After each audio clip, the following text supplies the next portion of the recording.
Öğrenecek.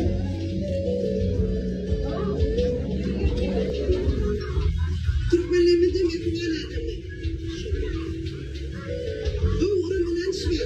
Ağızdan ağzını yaşayabilir. Ama orta bir gelecek yerine ağızlıkla ardıra. Ağız gelecekten yer.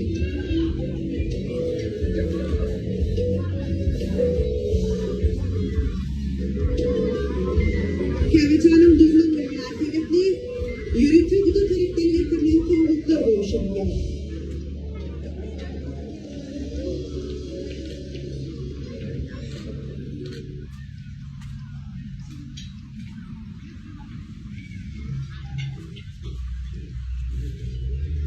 Türkmenimizde anıcı bildiğin dilden oraya bu oranın inanışma.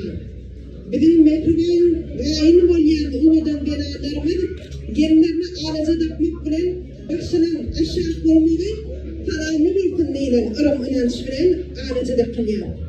Koy bu ağaca kâvecani, kâvenin altı yakınlarını gözden dilden boyun.